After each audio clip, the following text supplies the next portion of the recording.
조선시대 지리학자라고 하면 김정호 선생님 아시죠? 자, 근데 현대판 김정호 선생님이 계십니다. 정요근 교수님을 모시도록 하겠습니다. 자, 교수님, 제가 그 조선시대에 김정호 선생님이 우리 대동여 지도를 이렇게 만들었잖아요. 어떻게 걸어다니면서 그 지도를 완성했다는 게 전 너무 궁금하거든요. 김정호가 백두산을 3번씩 올라가고 전국을 8번을 돌고 대동여 지도를 만들었다고 하는 이제 그런 이야기는 허구의 이야기입니다. 사실 이제 김정호가 만든 대동여 지도는 그렇게 조선시대에 수백 년, 수십 년 동안 만들어왔던 지도 제작의 전통, 이것이 쌓여져서 이제 우리가 알고 있는 그런 위대한 지도인 김정호의 대동여 지도가 나오게 된 것입니다. 중요한 특징이 뭐냐면 어떤 한 지점과 다른 지점 사이에 그 도로를 표시가 돼 있고 그 도로 사이에 십리마다 이렇게 표시, 점을 찍어 놨습니다. A 지점하고 B 지점 사이에 거리가 어느 정도다. 십리 단위로 점을 찍어 놨으니까 이용자들이 이 지도만 보고 여기서부터 여기까지가 거리가 얼마구나, 어느 정도 시간이 걸리겠구나, 이런 것들을 우리가 파악할 수 있는 거죠. 그 대동여 지도는 어디를 가야 볼 수 있죠?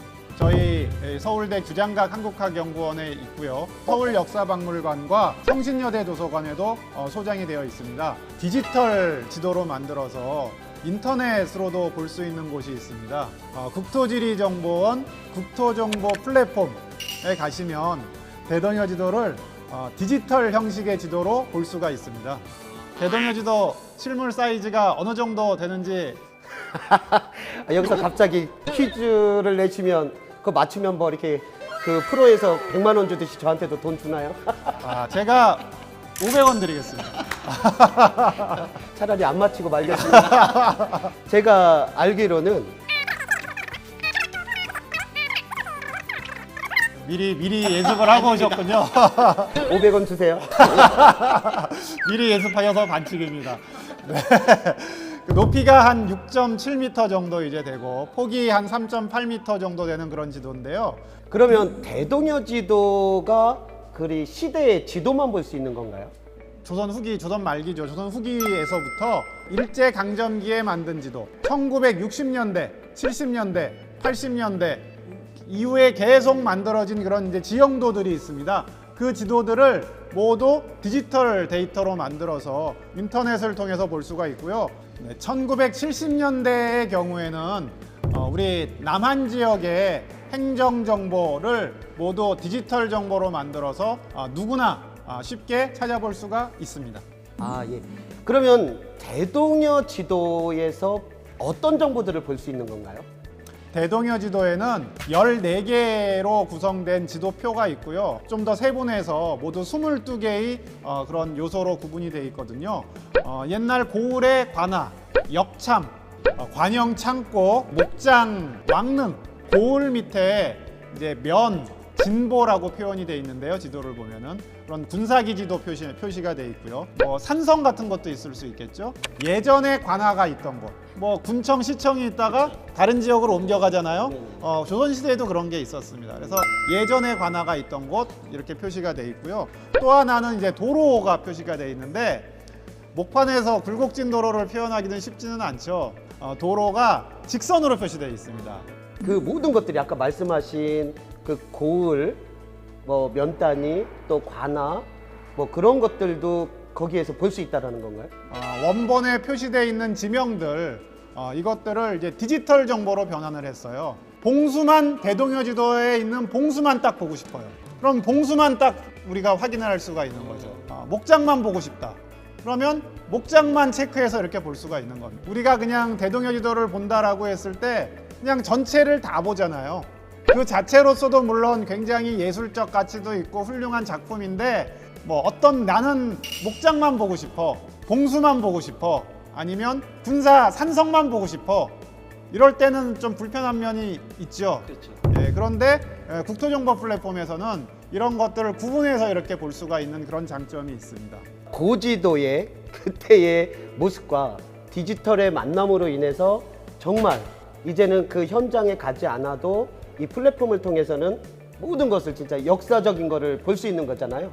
또 하나의 놀라운 중요한 장점이 있습니다. 뭐가 있죠?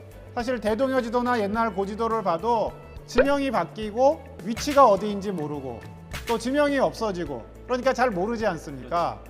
그런데 이 국토정보 플랫폼에서 제공하는 이 서비스에서는 이 대동여 지도의 현재 위치를 정확히 파악하고 비교할 수 있다는 장점이 있습니다. 핸드폰이나 이런 태블릿으로도 이렇게 디지털화된 대동여 지도를 볼 수가 있는데요. 여기를 보시면 대동여 지도 화면 외에 현대 지도 2분할된 화면을 보실 수가 있습니다. 그래서 대동여 지도에 나와 있는 지명을 클릭을 하면 이 지명이 현대 지도 위에 어디이다 라는 거를 같이 이렇게 연동시켜서 볼 수 있는 시스템이 있습니다. 그래서 이런 시스템은 지금 우리나라에서 한 번도 시도하지 못한 최초의 그런 작업이라고 할 수 있습니다. 그래서 고지도를 단순히 우리의 옛날의 훌륭한 문화유산으로만 보는 것이 아니라 현대지도와 그 지명을 서로 연계시켜서 실용적인 그런 지도 정보로서 활용을 하는 그러한 장점을 가지고 있습니다. 또 조선시대에 통계 자료와 같은 정보도 제공하고 있습니다.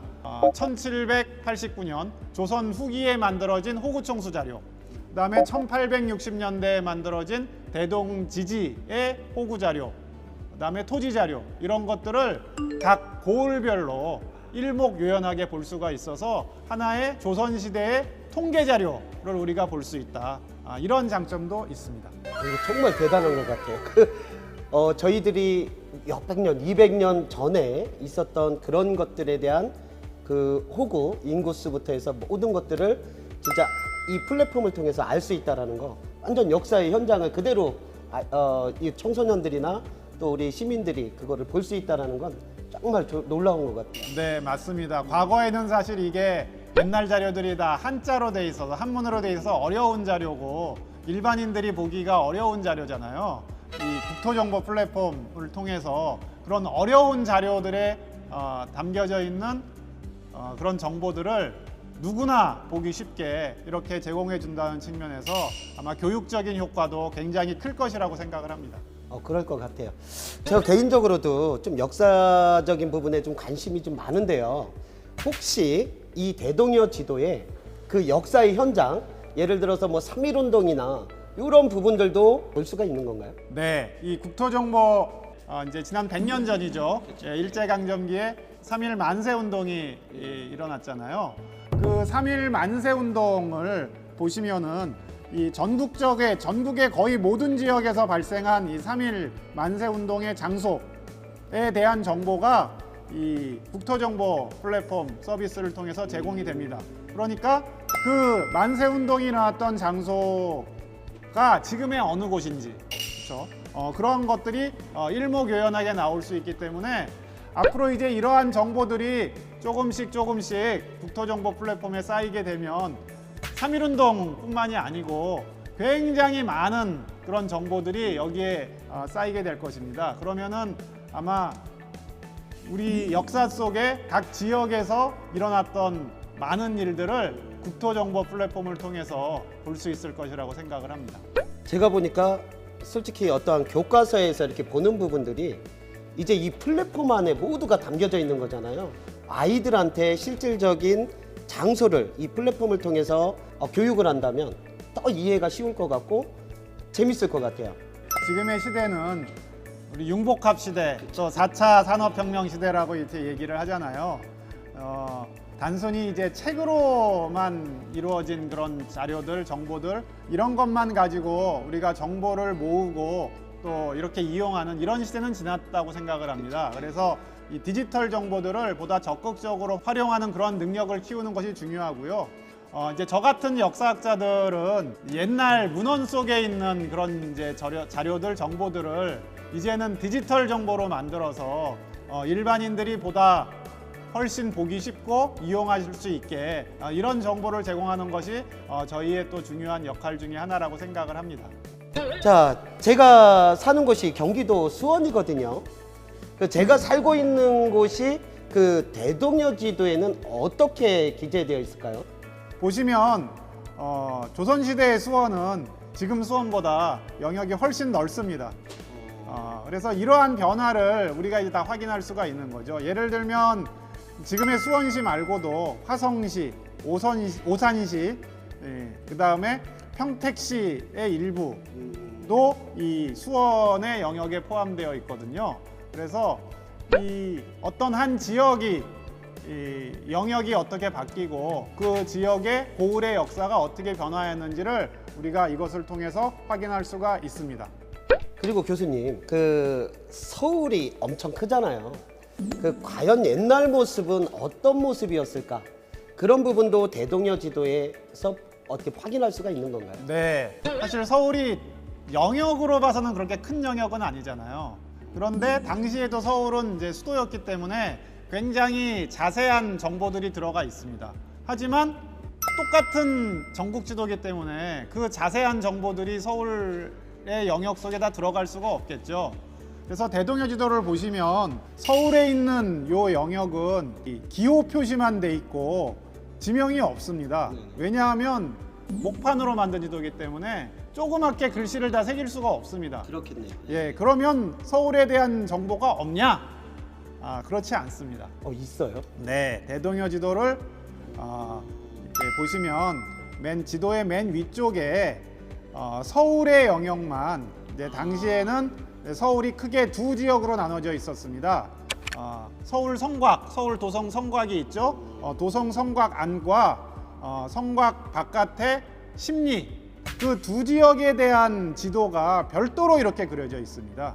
그래서 역시 서울은 서울이구나 라는 거를 대동여도를 통해서 우리가 확인할 수가 있습니다. 그러면은 이제 국토정보 우리 플랫폼에서는 이제 제 추억이 그 안에 담겨져 있는 거죠. 찾을 수 있는 거잖아요. 그때 옛 짝사랑했던 첫사랑과의 지냈던 장소도 그 시기에도 볼 수 있는 거잖아요. 뭐 우리의 5대조, 6대조 할아버지의 추억과 기억도 대동여 지도 속에 있었을 테니까 이제 그런 것들의 위치를 지금 우리가 또 다 파악할 수가 있습니다. 실제로는 그 지명의 위치를 고증하고 찾는데 굉장히 많은 시간이 걸렸습니다. 그래서 실제 전국에 이제 8도, 조선시대 전국 8도잖아요. 2020년에는 그 중에서 경기도, 서울을 포함해서 경기도, 충청도, 강원도 이 3개 지역만 작업할 수가 있었습니다. 이제 앞으로 이 작업이 추가로 진행돼서 이제 머지않은 장래에 이제 모든 지역이 완성이 되면 정말 이제 온전한 형태의 대동여 지도의 정보가 현대 정보와 이렇게 연결이 돼서 우리가 꼭 내가 살고 있는 지역뿐만 아니라 전국의 모든 지역, 북한 지역까지 포함해서 그 정보들을 확인할 수가 있을 겁니다. 자, 우리 가족들 그리고 국민들이 언제든지 들어와서 찾고자 하는 거, 지금 모습과 옛 모습을 비교해 보면서 살아있는 역사, 이 현장의 모습을 직접 찾아보시면 좋을 것 같습니다. 자, 우리 국토정보 플랫폼 많이 이용해 주세요.